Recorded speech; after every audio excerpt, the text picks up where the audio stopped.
लेते हैं खबरों को लेकर। तो पंजाब में हुए विस्फोटों के खालिस्तान लिंक सामने आने की सूत्रों के हवाले की खबर पर एजेंसियां सतर्क हो गई हैं। पाकिस्तान की खुफिया एजेंसी आईएसआई के इशारे पर काम कर रहे गैंगस्टर शहजाद भट्टी के नेटवर्क के खिलाफ भारत की केंद्रीय एजेंसियों ने बड़ी कार्रवाई को अंजाम दिया है। राजस्थान के गंगानगर, बीकानेर, अजमेर, सीकर में कार्रवाई कर 70 लोगों को पूछताछ के लिए उठाया गया है। सोशल मीडिया के जरिए कई राज्यों के जो युवा हैं उनको इससे जोड़ा जा रहा था। संदिग्धों के जो मोबाइल्स हैं, सोशल मीडिया अकाउंट्स हैं, उन्हें अब खंगाला जा रहा है और आतंकवादी और गैंगस्टर्स की गठजोड़ ने एजेंसियों को अब चौंका कर रख दिया है। और अब देखिए कि सूत्रों की माने तो अमित शाह मामले की मॉनिटरिंग इसकी कर रहे हैं और साथ ही राजस्थान एटीएस, पंजाब पुलिस मामले की जांच अब कर रही है और आने वाले समय में स्लीपर सेल को लेकर बड़ा खुलासा हो सकता है। खालिस्तान फोर्स के जरिए ब्लास्ट ही कराए जा रहे हैं। एजेंसियां अब पकड़े गए संदिग्धों से लगातार पूछताछ कर रही है। नेटवर्क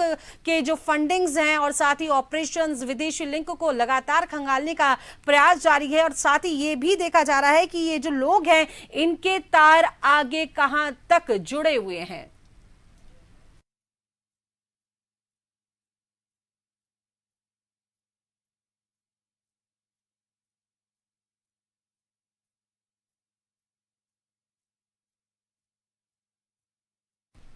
आतंकवादी और गैंगस्टर्स के गठजोड़ ने एजेंसियों को चौंका कर रख दिया है। अब सबसे बड़ी बात यह है कि जो एजेंसियां हैं वो बहुत अलर्ट मोड पर आ गई हैं, क्योंकि कहीं ना कहीं ये जो आतंकवादी हैं और साथ ही ये जो गैंगस्टर्स हैं इनका गठजोड़ कहीं ना कहीं एक बड़ी मुसीबत, एक बड़ी समस्या देश के लिए बन सकता है।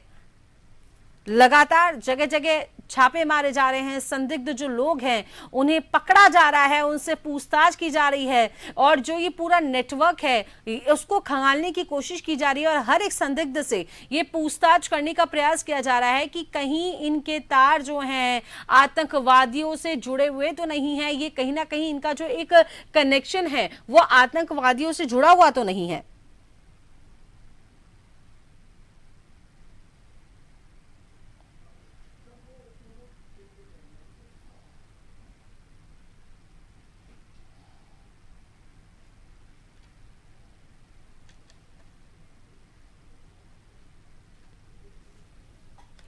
और देखिए कि हर जगह बारीकी से जांच की जा रही है। आप अलग अलग तरीके से देखेंगे कि अलग अलग जगहों पर कार्रवाई की गई। चाहे राजस्थान की आप बात कर लें तो राजस्थान के गंगानगर में, बीकानेर में, अजमेर में, सीकर में कार्रवाई कर कर 70 लोगों से पूछताछ के लिए उन्हें अपने हिरासत में लिया गया है, उनसे पूछताछ की जा रही है। क्योंकि देखिए एक बड़ा नेटवर्क इसमें शामिल हो सकता है जो आईएसआई के इशारे पर कहीं ये काम नहीं हो रहा है, क्योंकि देखिए पाकिस्तान की जो खुफिया एजेंसी है आईएसआई, कहीं उसके इशारों पर तो ये काम नहीं हो रहा है। ये नेटवर्क है, जो तार हैं उनसे जुड़े हुए तो नहीं है। क्योंकि सबसे बड़ी अहम बात देखिए कि लगातार इन गिरोहों का, इन गैंगस्टर्स का, इन आईएसआई के जो संगठन है इनका जो सक्रिय होना,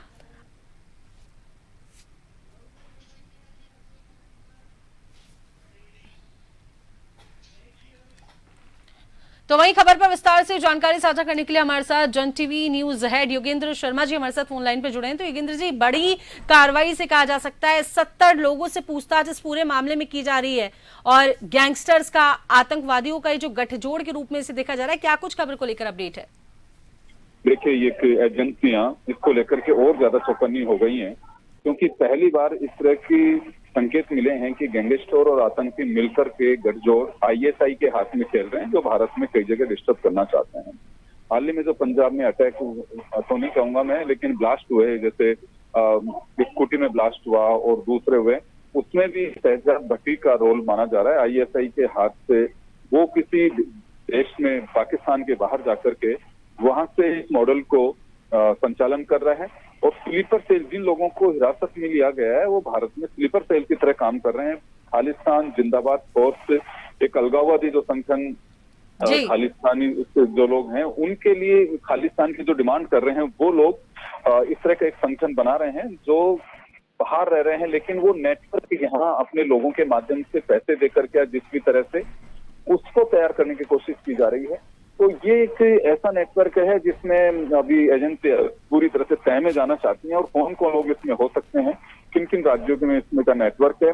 अगर राजस्थान की बात करें तो 4 जिलों में इसका प्रमुख रूप से गंगानगर, सीकर, बीकानेर और अजमेर, यहाँ इनके तार जुड़े मिले हैं। 70 के आसपास लोगों को फिलहाल हिरासत में लिया है, जिनसे पूछताछ की जा रही है। और कुछ और भी अगर इस तरह की चीजें आती हैं तो दूसरे राज्यों के साथ में भी खंगाला जा सकता है। फिलहाल पंजाब, राजस्थान, मध्य प्रदेश, उत्तर प्रदेश, दिल्ली, इन राज्यों से कुछ लोगों के जानकारी मिली है। जो अलग अलग स्टेट की जो एजेंसीज हैं उन्हें इसके बारे में आगाह कर दिया गया है, वो पैरेलल इसकी जांच कर रही हैं। जी लीजा जी, एक सर आपसे सवाल मेरा यह है कि देखिए सोशल मीडिया अकाउंट्स के जरिए कई राज्य के जो युवा हैं उनको इससे जोड़ने की बात सामने आ रही है, तो एक कहीं ना कहीं एक सवाल ये उठता है कि क्या सोशल मीडिया अब आतंकियों के लिए अब एक नया हथियार बन चुका है?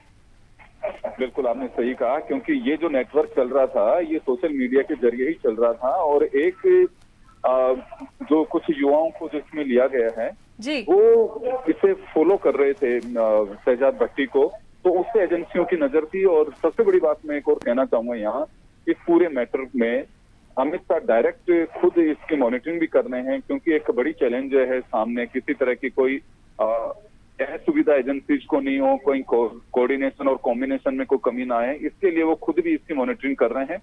और मुझे लगता है कि आने वाले दिनों में कुछ ही दिन में एक बड़े चौंकाने वाले फैक्ट सामने आ सकते हैं। जी लीजा जी, बहुत बहुत शुक्रिया सर हमारे साथ जुड़ने के लिए, जानकारी साझा करने के लिए। तो हमारे साथ Jan TV news head Yogendra Sharma हमारे साथ फोन लाइन पर जुड़े थे, जिन्होंने तमाम जानकारी हमारे साथ साझा की। और सबसे बड़ी बात देखिए, ये एक बहुत बड़ी चुनौती अब बन गया है, क्योंकि लगातार जिस तरीके से स्लीपर सेल्स एक्टिव हो रहे हैं, कहीं ना कहीं एक बड़ी चुनौती है। क्योंकि अभी 70 लोगों को पुलिस ने पूछताछ अब उनके द्वारा की जा रही है कि क्या कुछ उनके नेटवर्क से तार जुड़े हुए हैं, किस तरीके से इन लोगों को जोड़ा गया है। अब देखिए बाकी जो खुलासे हैं वो बाद में ही हो पाएंगे। हालांकि जो गृह मंत्री अमित शाह हैं वो खुद भी स्वयं जो है इसकी अपडेट्स लगातार, इससे जो रिलेवेंट अपडेट है वो खुद भी अब ले रहे हैं। देखते हैं कुछ दिनों बाद क्या जब पुलिस क्या किस नतीजे पे पहुंच पाती है, क्या कुछ इस मामले से जुड़े खुलासे अब हो पाएंगे।